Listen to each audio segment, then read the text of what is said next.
Hola, ¿qué tal, señoras y señores? Bienvenidos a esta nueva edición de Montoyas, el video podcast que les traemos como siempre Diario AS Colombia y W Radio Colombia, el show de Juan Pablo Montoya, que ya este fin de semana volvemos a tener Fórmula Uno, no solo Fórmula Uno, sino que también vuelve Sebastián Montoya a correr en la Fórmula 2, que por supuesto nos interesa muchísimo, y tenemos muchos temas para hablar hoy, Juan Pablo, porque aparte de todo el análisis que tenemos que hacer de Austria, ya más detallado, usted ya está en Austria, ya nos puede decir un poco de cómo están las condiciones allá, pero tenemos que hablar, por supuesto, también de la entrevista de Checo que le hicieron desde el Paddock Podcast en México, la primera vez que habla así tan públicamente desde su salida de Red Bull, y sus declaraciones le han dado vuelta al mundo, no solamente F1 latinoamericano, sino muchos medios lo han replicado, Autosport, Motorsport, en particular por las declaraciones de Red Bull se arrepiente de haberme sacado y lo sé de muy buena fuente. No sé usted qué pudo leer, Juan, y cómo le sorprende, no le sorprende las declaraciones de Checo. Bueno, primero Valentina, un saludo a ti. Nosotros aquí como dices, estamos en Austria aguantando calor. Está fuerte el calor, la verdad, está muy fuerte. Eh, ¿Qué te puedo decir? A ver, yo creo que ya era hora de que Checo saliera un poquito público después del año pasado. Yo creo que tomó sus meses libres con la oportunidad que tiene, lo de Cadillac que están hablando y de pronto el PIN de pronto de volver. Tiene que empezar a hacer ruido otra vez, ¿sí entiendo? Tiene que empezar a hacer ruido antes de poder hacer cualquier cosa, pienso yo. Eh, el comentario de que Red Bull se arrepiente, estoy seguro que hay gente, por un lado, se va a arrepentir dentro de Red Bull y decir, oiga, sacamos a Checo, que económicamente era muy bueno para el equipo y estaba haciendo un buen trabajo, y le estaban echando la culpa a él de que era el problema, cuando han puesto dos pilotos diferentes y los dos pilotos han ido peor que él. Entonces, eso es muy bueno para Checo, pero no sé, no, yo creo que a este punto para Red Bull no es, no están ni preocupados por Checo, ni que fue justo o no justo o qué pasó. Yo creo que a este punto la preocupación de ellos y el enfoque de ellos es poder mejorar el carro de hoy en día y un poquito lo que dicen, que para ellos lo que les importa es que Max ande bien. Ujú. A mí, de las cosas de sus declaraciones que más me llamó la atención, independiente de pues ese titular que fue el que se hizo viral, ayer me escuché toda la entrevista porque dije voy a sacar mis apuntes y me llamó mucho la atención, uno, cómo habla de que la evolución del carro todas las temporadas siempre es hacia la misma dirección y siempre pasaba lo mismo. Al principio se sentía cómodo, pero luego se le empezaba a dificultar un poco más, porque él decía que como piloto, y esa pregunta se lo hago a usted, porque usted pues obviamente pues cuántos años en Fórmula 1 y manejando diferentes carros, que como piloto uno llega a un punto en que uno es modo automático, que uno no piensa a la hora de manejar el carro, pero que a él con el Red Bull le tocaba pensarlo. ¿Usted tuvo una experiencia así parecida en Sí, algún auto que recuerde que antes lo hiciera claro. automático y después simplemente cada movimiento, cada acción que usted tuviera que hacer la tenía que pensar? Sí, un poquito cuando fui a McLaren, pues sí, cuando fui a McLaren, McLaren es inmanejable. El McLaren original que yo llegué allá era un carro muy difícil de manejar y era incómodo y los pilotos de prueba lo odiaban. La única persona que manejaba el carro era Kimi. Y pues lo que yo hice fue ponerme a trabajar y desarrollar el carro para mi gusto. Me fui a gastar con mis ingenieros los días y días y días en el simulador, buscando un feeling diferente en el carro, geometrías diferentes, alineaciones diferentes, cosas diferentes, hasta que llegó un punto que dije, ok, por acá es. Y cuando estaba ya contento con lo que quería, hicieron una y vieron que funcionó mucho mejor, pues mejor, fue tanto mejor que hasta aquí ni la puso. Y de ahí entonces ya empiezan a cambiar las cosas porque ahí empiezas tú a seguir el mismo trabajo en la misma línea de lo que tú quieres. Pero eso lo tienes que controlar un poco. A ese punto uno tiene que controlar su propio destino y tienes que gastar el tiempo extra en el simulador y el tiempo extra con los ingenieros y el tiempo extra y ser suficientemente abierto y cómodo a pelear con el equipo que si tú tienes, yo tengo repetición, ¿cómo dices? La reputación mía es de de que era una persona complicada. No, de verdad, que era una persona complicada y todo, pero yo era una persona complicada porque yo quería ganar. Y si yo sentía que algún ingeniero no estaba haciendo su trabajo, se lo decía, y si yo no estaba contento con el carro, se lo decía. Y, y al fin y al cabo, yo creé unas relaciones muy buenas con ingenieros y con la gente con la que yo trabajaba, muy buenos, muy cercanos. Y fue porque la gente me cogió mucho respeto porque yo estaba dispuesto a hacer más que cualquier otra persona. Entonces, eso es un poquito de qué tanto lo quieres y qué tan cómodo estás con no tener resultados. Mm. ¿Sí me entiendes? Usted, Yo no estaba cómodo, yo quería cambiar, yo quería, odiaba el carro y tocaba hacerlo, lo toca hacer. Y entonces tienes dos opciones: quedarte callado, trabajar con el equipo y aceptar lo que te están dando, o buscar soluciones. Y yo en eso soy como un poquito, como, entre una mezcla entre genio y retrasado, que, genio, que, se, que se genio me mete. retrasado, ese fue el título. Sí, no, es que no quiero decir que no, que yo era un genio, no, es que yo soy autista, digamos que soy autista con eso y mi cabeza no para de pensar, si me entiendes, mi cabeza todo el día es, ok, ¿qué necesito hacer? Esto no me gusta, esto cuando muevo el timón hace este carro. Y empezamos a mirar los datos y a mirar, ok, ¿qué está cargando acá? Porque es cuando cargo el timón hace esto, ¿qué es lo que está moviendo el timón cuando se mueve esto? ¿Qué necesito? ¿Cómo estar cargando la suspensión? ¿Qué es lo que está afectando y qué lo podemos hacer diferente para sacar un feeling diferente? Bueno, nos tocó cambiar de ubicación porque la Me iba señal, derritiendo.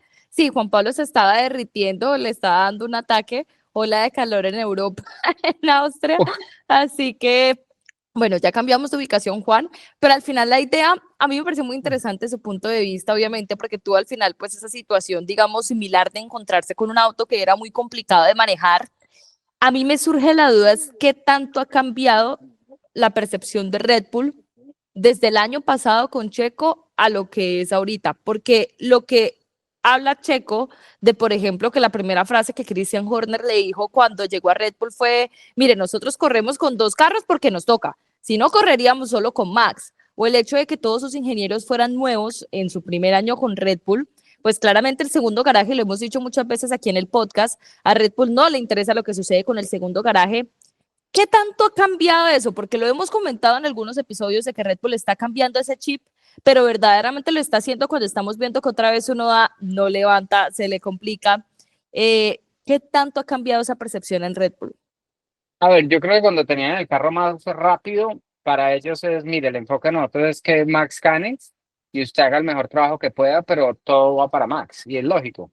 El problema es que después de Checo se empezaron a dar cuenta que necesitan hacer cambios y más donde Max se vaya. Donde Max se vaya, ese equipo se desborona. Oh, teóricamente, dice la gente, que se podría desboronar. De pronto no pasa nada y de pronto es lo mejor que le puede pasar al equipo porque tienen que resetear un poco cómo hacen todo. Y mira una cosa que dice Checo, siempre a principio de año él podía manejar el carro y cuando hacían más desarrollo para enfocarse más en Max, más le costaba. Juan, aparte de todo este tema de Checo, si hablamos como de noticias recientes de Fórmula Uno, antes de obviamente concentrarnos en Austria y también en las preguntas de los seguidores, porque acá tengo anotadas preguntas que les dijimos, les prometimos que hoy íbamos a tener preguntas en Montoyas otra vez. De las noticias, independiente de todo esto que pasó con Checo, obviamente esta entrevista, me llamó mucho la atención lo del programa de desarrollo de Aston Martin, que anunciaron a Mari Boya como su piloto, piloto de Fórmula 3, con altas posibilidades, creería yo, de llegar a Fórmula 2 el próximo año. Eh, ¿Cómo ese trabajo que están buscando hacer en Aston Martin, eso que están empezando? No sé cómo lo ve usted, esta academia, eh, que es interesante al final lo que proponen. Eh, a ver, es como todas las academias, uno ve mucho, hablan mucho, hacen mucho. Me pareció raro que, honestamente, nos sorprendió que, muy bueno por Mari, pero nos sorprendió realmente. ¿Por qué empezar con Mari Boya? No, la verdad no nos dio mucho sentido. Mari es un piloto muy bueno, pero últimamente ha tenido unos meses complicados. Entonces, ¿por qué empezar ahí? No sé. Pero eso, como dicen por ahí, esa es la decisión ya de ellos, lo que quieren hacer ellos. Y ya, eso es fuera, la verdad, para nosotros ni pensamos en el tema. Nosotros estamos, es más chisme que cualquier otra cosa. Para nosotros realmente el enfoque es que viene este fin de semana y el enfoque lo que tenemos que hacer. Usted ya estuvo recorriendo la pista, ya como para hablar también en lo que va a ser Austria, Juan. Usted ya estuvo recorriendo la pista, ya la estuvo viendo. ¿Cómo ve las condiciones para el fin de semana? Porque a mí me preocupa sobre todo con lo que usted dice del calor y por cómo es Austria, la degradación. A ver, Austria normalmente la degradación es bajita porque es una pista que no es tan abrasiva. Repavimentaron una parte de la pista, la primera curva y la primera, las tres y yo no sé si hasta la cuatro. Caminamos la pista esta mañana, pero repavimentaron un pedazo de la pista que se ve que donde lloviera sería bastante resbaloso, pero y se nota que la han usado mucho. Entonces alguien ha estado girando acá porque está súper marcada de caucho toda la pista. Va a ser interesante. Austria, el calor le complica un poquito las cosas, lo vuelve más difícil para todo el mundo, pero como dicen por ahí, como es para todo el mundo, ¿qué importa? No es que a un carro le va a hacer calor y el resto no. Juan, es un fin de semana que después de, digamos, de lo que fue Canadá, eh, sirve para replantearse muchas cosas para los equipos. Es un circuito que ya conocen, es un circuito que no voy a decir que es fácil, usted nos dirá, así como analizamos la semana pasada que Canadá era Como mucho más Danica, difícil, lo que dijo Danica. que lo que decía Danica que era fácil Canadá, pues claramente dijimos, no, Canadá no es tan fácil. Eh, ¿qué, ¿Qué tanto pueden hacer los equipos de diferente en Austria de cara a lo que puede orientar la temporada hacia adelante? ¿Qué tantas mejoras o pruebas diferentes vamos a tener tipo Barcelona o los equipos irán más por la misma línea? No, esto ya es una pista de downforce mucho más alto. Esto es más en línea con Silverstone que viene la próxima semana. Sí, tiene rectas largas, pero las dos rectas, dos de las rectas largas tienen DRS. Entonces, en clasificación y todo, tú quieres tener downforce bastante alto. Y más con el calor, quieres llevar el carro súper cargado de downforce para minimizar la degradación. Y no va a ser degradación por gasto de llantas, sino por temperatura de las llantas. Ahí, ¿quién puede ser el que tenga el mayor reto? Porque uno creería que por temas llantas hemos visto que la gestión y el tema de la temperatura es muy positivo para McLaren. Sí, sí, ahí es complicado porque es que, como siempre miramos, todas las semanas traen cosas nuevas, entonces uno asume, no, no, esto va a ser difícil. Yo insisto que esta va a ser una pista buena para Red Bull, debe andar bastante bien acá. Esta va a ser una pista interesante para Mercedes después de lo que hicieron en Canadá, a ver si lo pueden replicar acá o qué va a pasar. McLaren, como se ve, siempre va a estar ahí. ¿Qué va a pasar con Lando? ¿Cómo va a responder? Porque realmente si Lando no para de sangrar, le va a regalar el campeonato a Oscar. Ahí esa expresión está buena, si no para de sangrar, eh, porque son varios retos los que ha afrontado Lando, Juan. Antes, una última duda de los neumáticos, porque me di cuenta que no lo analizamos la semana pasada, el tema de cómo ha visto usted el nuevo compuesto de Pirelli, el C6. Pues que mira que nadie lo usó, pero es complicado porque cuando haces una llanta tan blandita, sí, tienen más grip, pero tienen mucho más movimiento sobre la llanta. Entonces, cuando te apoyas en la curva y todo, el compuesto, por ser tan blandito sobre la construcción, haz de cuenta sobre, ¿cómo se dice en español? Que se le ven la lona, haz de cuenta, porque esto no es lona, pero como si fuera la lona cuando la llanta está acabada. Ok, El caucho va encima de la lona, para que cuando el caucho es tan blandito, se mueve y cuando tú te apoyas en el carro, no es tan preciso el carro porque se mueve sobre la llanta. ¿Sí me entiendes? El caucho se mueve, entonces no da buena sensación a veces y le da sensación a uno que no tiene tanta estabilidad. Entonces, probablemente ese compuesto lo traigan más, pero lo van a seguir probablemente mejorando y modificando para que sea un poquito, para que sea un poquito mejor. Porque lo que estás viendo es que mucha gente está clasificando en el medio que les da la misma velocidad porque es más estable.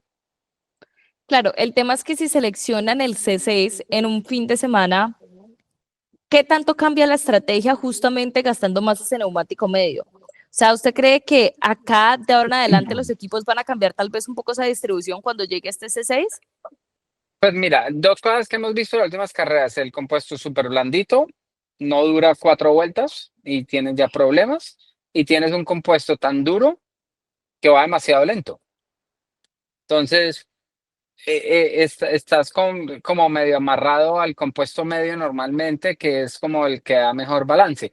Acuérdate que el rango de llantas que traen por fin de semana cambia, depende del circuito. Ujú. Entonces, lo que viste en Canadá o viste en Mónaco no lo vuelves a ver en un tiempo. Tú no vas a ir a Silverstone, esos compuestos ni siquiera están disponibles para el equipo. Claro, porque ellos Normalmente, seleccionan de entre C1 y C6, escoge Pirelli tres compuestos, por ejemplo, C1, C2, C3, y ahí es que escogen. Entonces no es que el C6 vaya a estar exactamente. siempre. Claro, entonces los equipos dicen, ok, queremos 5 de la blandita, 5 de la media y 5 de la dura, por decir un número, ¿cierto? Por decir 15 sets, no me acuerdo cuántos son los sets que dan por fin de semana. Y después Pirelli dice, ok, vamos a correr C1, C2, C3, o C4, C5, C6. Entonces es lo que los fans vieron como el compuesto medio en Canadá, puede ser el compuesto blandito acá. Es la misma llanta, pero no va a ser amarilla, sino roja o Ujú, rosada, exacto. depende. Depende. Juan, acá justamente iba a dejar las preguntas de la gente para el final, pero es que hay una pregunta específica de los compuestos y ya que estamos hablando del tema, me parece interesante hacerla. Y la manda Fernando Durán y dice, como piloto y como fanático de la F1, ¿usted qué considera mejor, Juan? ¿Neumáticos eternos para tirar a fondo y olvidarnos de la gestión? ¿O seguir modificando la composición de los compuestos para jugar a gestionar? Porque lo que él dice es que siente que la esencia de la Fórmula 1, que es dar al máximo, se pierde con tanta estrategia, a veces aburrida, de ahorrar goma. Yo te hago una pregunta. Cuando lo ves en televisión, ¿te das cuenta que están ahorrando goma? Uno Realmente. supone, uno supone, en realidad, La- porque uno dice, ¿será que está gestionando? ¿Será que no tiene ritmo? Es que exactamente, tú no sabes qué está pasando. Te doy el mejor ejemplo del mundo. Mira, y vamos a Fórmula 2. Mira a Sebastián en Barcelona en la carrera principal, Mm. que las últimas vueltas antes de entrar a pits en la llanta blandita iba súper rápido. Dijimos, uy, la manejó muy, muy bien las llantas.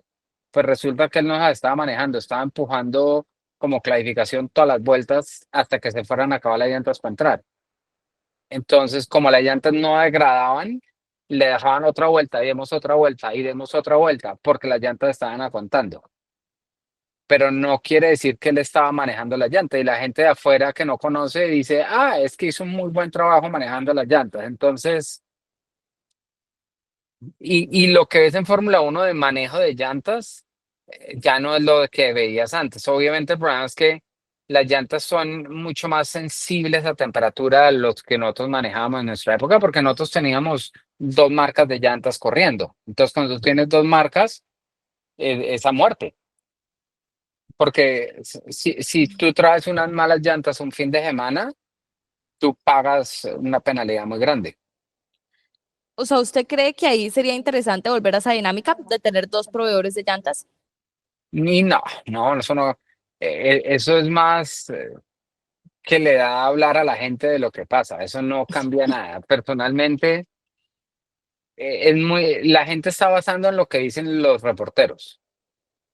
Y el 95% de los reporteros nunca se han montado en un carro. Es que es la realidad del deporte. Obviamente la gente habla mucho, entiende mucho, dicen, ok, hay que manejar las llantas, sí, pero eso es parte de lo del deporte. Ok, el que maneje mejor las llantas y el que haga mejor trabajo y el equipo que mejor trabajo haga, pues mejor van a ir. Mm.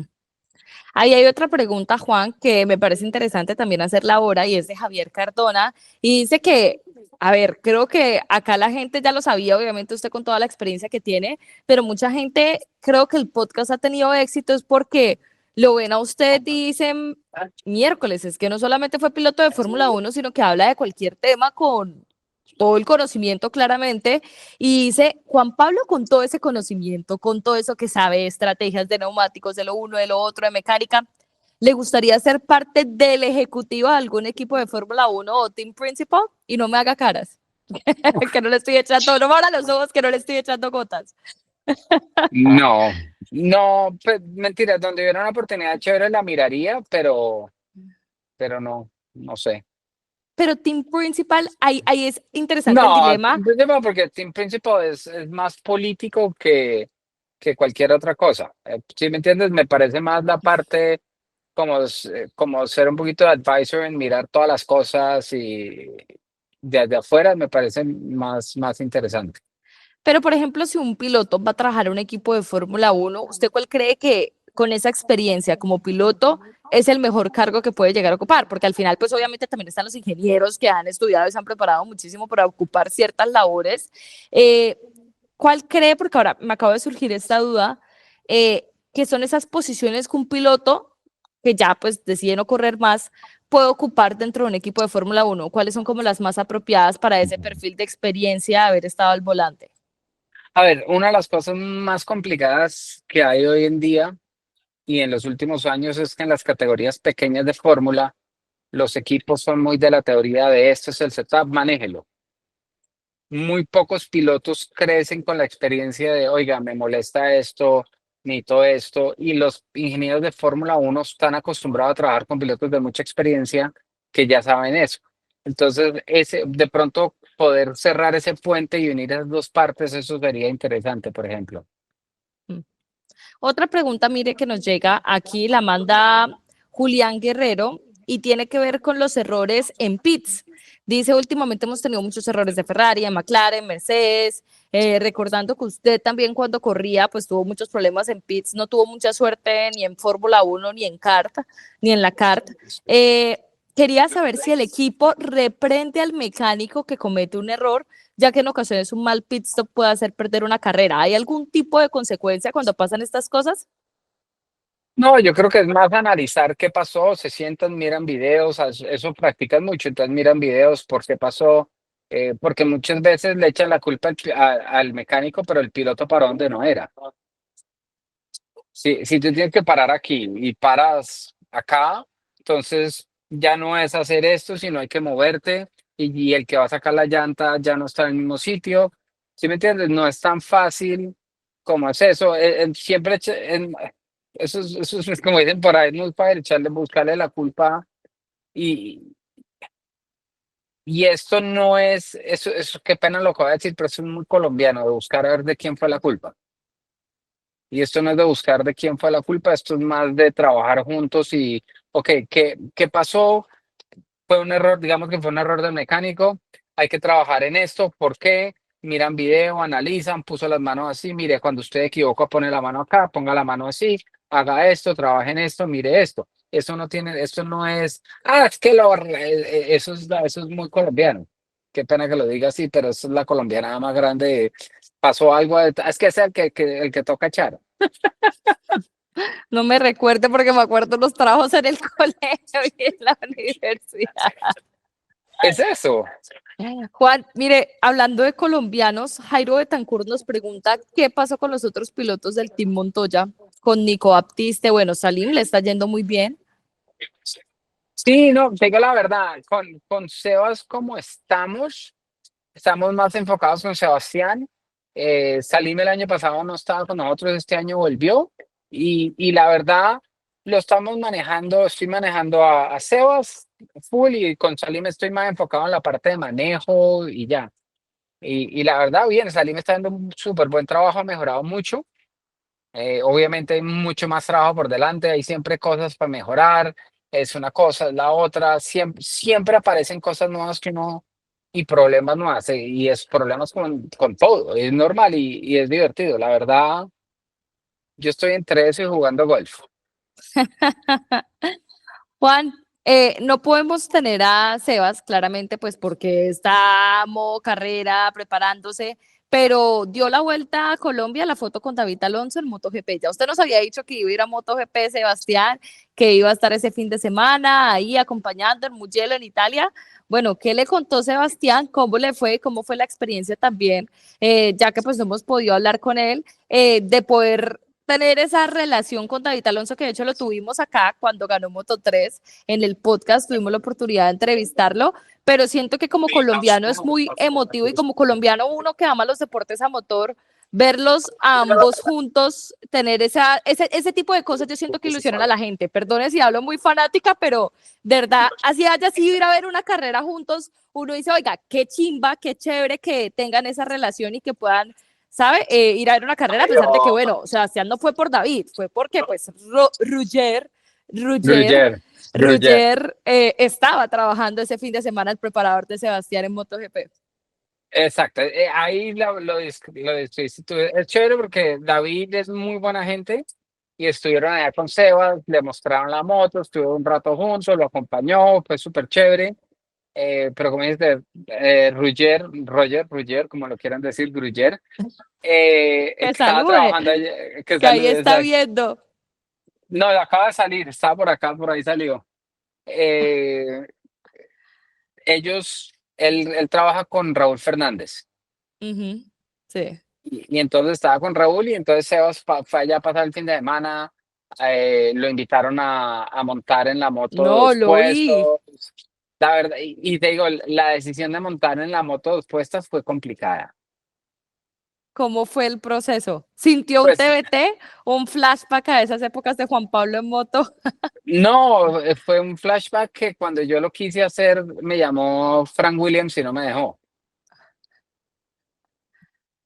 Entonces yo lo terminé haciendo cuando corría NASCAR y ya, pero la verdad Sebas la pasó buenísimo, estuvo con David Alonso, estuvo con todo, funcionó muy bien, montó la moto dos puestos y pues como dices tú, Roger estaba allá trabajando con Raúl Fernández y entonces estuvo ahí acompañando, estuvo en el pit con Marc Márquez, vio la Ducati, vio la Aprilia, vio todo. La verdad, vio todas las motos, la pasó muy bueno. Fin de semana de vacaciones.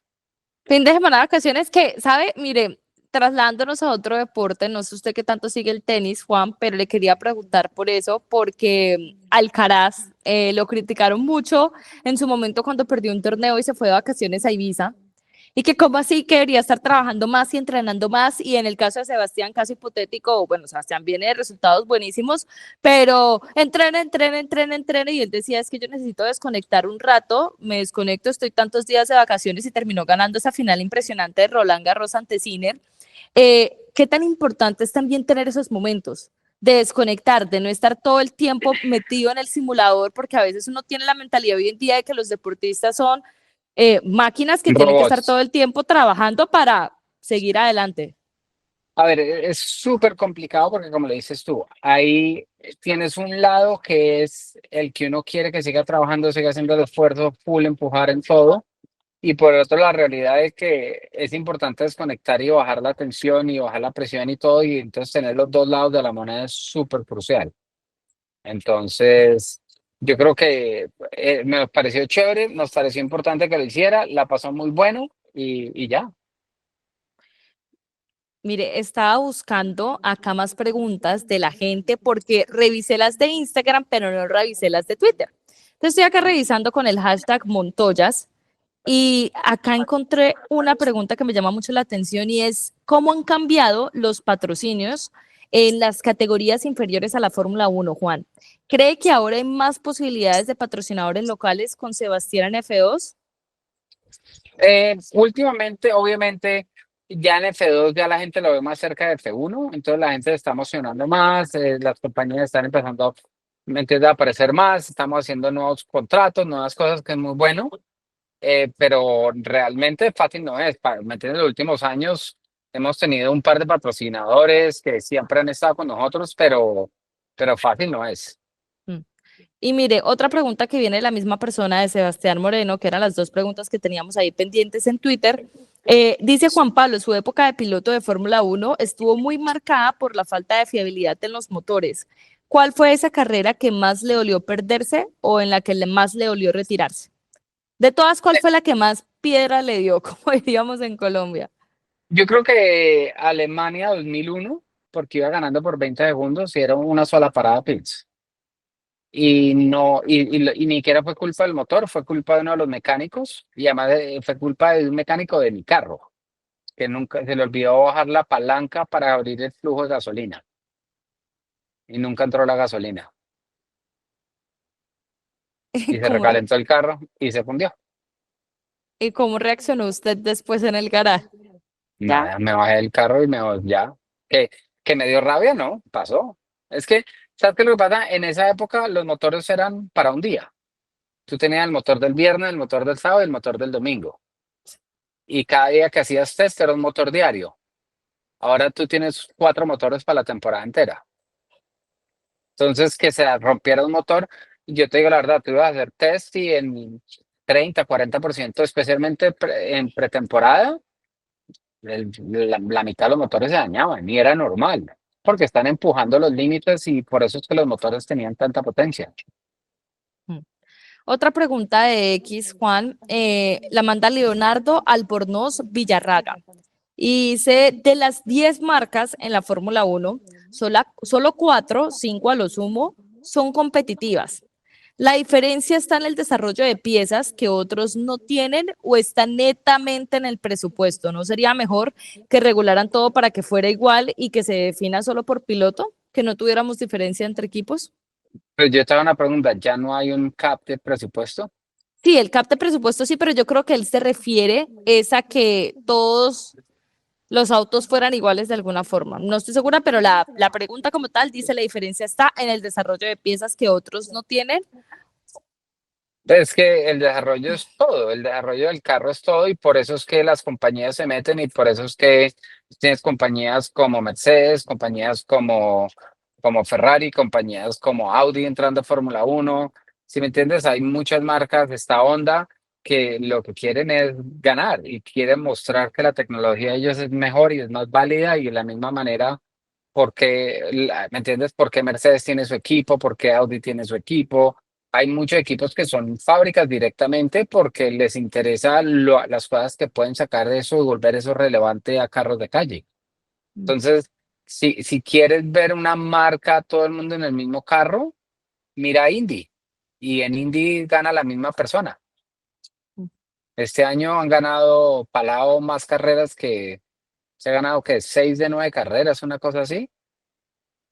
Sí, no, Entonces, y las en, 500. y las 500 y todo, entonces, eso no lo vuelve más justo. Hay 2 motores y todo el mundo usa el mismo carro. Entonces, es relativamente irrelevante. A ver, esto es un campeonato, no es un campeonato de pilotos, pero es campeonato de constructores. Por eso es que existe el campeonato de constructores y por eso a los equipos les parece más importante el campeonato de constructores que el de pilotos muchas veces. Juan, hablando de Indy, ahorita usted que lo comentó, uno de las, qué pena volver a lo de Checo, pero me acabé de acordar, le quería preguntar esto a usted, y es que él dijo que Indy no correría porque había muchos pilotos jóvenes que lastimosamente pues pareciera que no supieran lo que hacían, o sea, que podía llegar a, es como dando a entender un poco el tema del peligro, ¿no? De que a veces no se tenía totalmente responsabilidad, todos los pilotos no eran 100% conscientes de la responsabilidad o de los peligros en indicar. ¿Usted cree que en indicar, no sé cómo ponerlo de una manera periodísticamente hablando, hay mucha irresponsabilidad, no sé, a la hora de correr o Ahí por sí, qué está ese pensamiento constante de que la IndyCar es 1000 veces más peligrosa que la Fórmula 1? Porque si uno revisa las declaraciones de todos los pilotos de F1, es no, IndyCar no me meto, para allá no me meto. sí, dicen eso y realmente los que están en IndyCar les fascina y muchos hasta dicen que es más divertido que correr Fórmula 1. Entonces, eh, si me entiendes, es diferente, es completamente diferente y los óvalos son diferentes y todo, eh, pero eso es un poquito, ¿sabes qué es lo que ha pasado con Fórmula Uno? Que con los circuitos nuevos el riesgo de accidentes ha bajado, el riesgo de que pasen cosas y que cometan errores y hayan consecuencias ha bajado. Ujú. Que bueno, hace un deporte más seguro, pero a la vez hace un deporte que una persona con menos talento lo puede hacer bien. Porque si tú tienes que hacer rush a fondo y si te equivocas en esto, tocas pasto y te vas a meter en unas llantas, el 70% no lo hace a fondo. Ahorita lo haces a fondo y te equivocas y abres las manos, pasas por encima del tomaperro, por la izquierda, por la derecha y sigues. Entonces, el riesgo contra la ganancia es muy desbalanceado. El riesgo y la ganancia en Indy van así, el riesgo contra ganancia en Fórmula Uno es cero. Ahorita ya en muy pocas pistas hay riesgo y casi siempre cuando son, por ejemplo, mira, Canadá es una muy buena pista porque son muchas chicanas y pasan muchos accidentes porque te equivocas No, y y se rompes el equivoca carro. y la rompe el carro y no pasó solo en F1.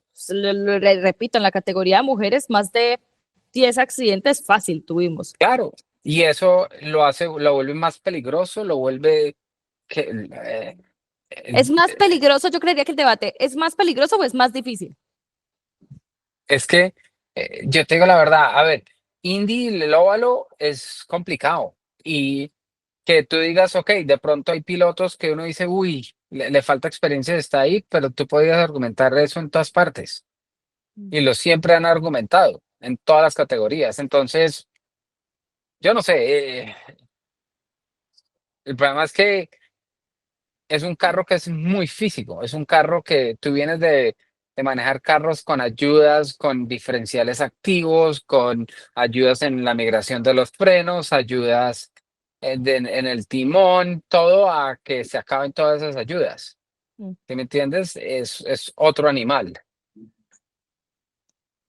Juan, su podio para Austria me dio mucha risa porque estaba leyendo los comentarios del podcast pasado porque me di cuenta que hay gente que en los comentarios también deja preguntas. Entonces yo como buena conductora estaba buscando los comentarios y me dio mucha risa porque alguien dice, ah, ese Montoya no le pega ningún pronóstico. Yo siento que usted sí le pega los pronósticos de las carreras, a varios le ha pegado. A muchos. Se ha pegado sus descaches, pero le pega a varios. ¿Qué pronóstico tendría usted este fin de semana? Y no se lo voy a dejar fácil, no solamente, no me diga solo primero, segundo, tercero, sino equipo que sorprende y equipo que decepciona. Pues decepción en base a qué. A ver, tú tienes que asumir que McLaren va a ser el mejor equipo acá. Tú Sí. tienes que asumir eso.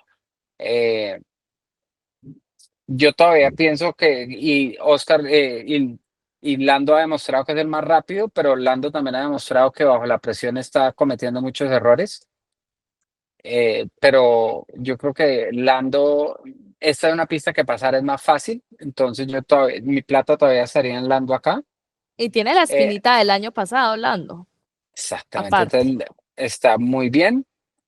Esta puede ser una buena pista para Luis, porque en Canadá, que era una pista difícil y impredecible, estaba competitivo. Que Ujú. es que necesita mucha estabilidad en el carro, o sea, han encontrado algo en Ferrari. Vamos a ver ya con full carga aerodinámica si todavía tienen la estabilidad o se vuelve más complicado. Mercedes, uf, Mercedes, yo creo que acá con el calor les va a costar un poco. Van a ser rápido en clasificación, pero creo que en la carrera les puede costar un poco. Y tú sabes que Max va a estar rápido seguro. Ujú. Y siendo más la carrera de Red Bull acá.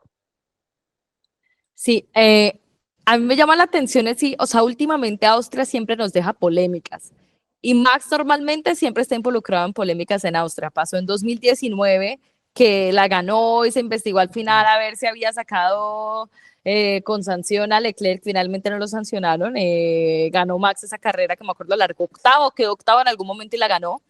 El año pasado, pues la polémica claramente con Lando. Y ahora este año, ver qué tanto puede hacer Max con el Red Bull que tiene. Usted pondría primero entonces a un McLaren. Sí, yo pondría, de pronto en clasificación no, pero en la carrera sí. Lando o Piastri. Sí, yo creo que en la carrera, si el McLaren no es el más rápido en clasificación, yo creo que Lando tiene más chance de ganar que Oscar. Oscar tiene más chances de sumar puntos y ser consistente. Y si Lando no gana es porque de pronto se equivoque tratando de ganar. Que lastimosamente lo hemos visto. Lastimosamente lo hemos visto. Yo creo que si usted me pregunta a mí, yo digo, me la juego por Lando en que levanta cabeza, sobre todo porque lo necesita. Eh, me la juego por Lando. Diría que segundo Russell, ¿Ok? saber cómo le Esto, va a Mercedes, sí, pero Mercedes, vamos a ver Mercedes otra vez con full carga aerodinámica, que es muy diferente de Canadá, cómo les va. Eh, Porque no es normal lo rápido que estaban en Canadá con lo que han venido. Entonces yo creo que aquí se vuelve a resetear un poquito lo que venía antes. mm, yo diría primero Norris, segundo Russell, tercero Piastri. ¿Ok? Me la jugaría por un podio más así. Yo me la jugaría con Lando, Max, Oscar, Luis. O sea, ahí Yo bonus creo, track Lewis Hamilton. sí, yo creo que Luis ya está empezando, va a empezar a llegar al punto donde Luis la va a empezar a ganar a Charles.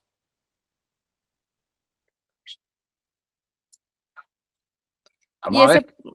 ese, vamos a ver, ojalá llegue pronto para que se ponga interesante la temporada, que se ponga emocionante, obviamente, y tener estos duelos entre pilotos del mismo equipo que siempre llama la atención de todos los fanáticos. Y yo creo que para todos es muy doloroso ver un poco a Luis en esta situación en la que lo hemos visto últimamente y esperamos Sí, que pueda. pero en Canadá él iba rápido. El problema es que él se comió un animal y le dañaron el carro. Se comió un animal, se comió una marmota y estaba muy triste por eso, así que ¿De verdad? sí, puso que se vi las declaraciones que estaba muy triste por lo de la marmota, que no tenía ni idea, pero, Es que no da ni cuenta. ya que hice lo de la marmota, me acordé viendo highlights del Gran Premio de Austria de su Oh Dear, Dear. Eso es Ahorita estaba hablando de eso. broma de cada año, que para poner en Dios contexto a mío. las personas, cuéntale usted la historia más bien. Yo qué hago, yo qué ando diciendo lo suyo. No, pues que fue muy fácil. Me dijeron desacelere Juan Pablo que hay un deer en la pista. Un deer Un es venado, un venado, un Bambi. un Bambi, exactamente. Y yo dije, oh dear, como, ay, Dios mío. Pero es el mismo deer. Entonces yo, o sea, yo entendí, entonces me dio risa y dije, oh dear. Y entonces el ingeniero no creyó que yo no había entendido y me dice, es un caballo con cuernos. Y usted como sí, no es que no haya entendido. Exacto, Les faltó humor colombiano, exactamente, un poquito de chispa. un poquito de chispa. Pues bueno, vamos a ver si tenemos otro Oh Dear este fin de semana. No, sin 10, por favor. Sin No, Dears y supuestamente nos ha llegado dos alarmas hoy de que viene fuerte viento y lluvia más tarde.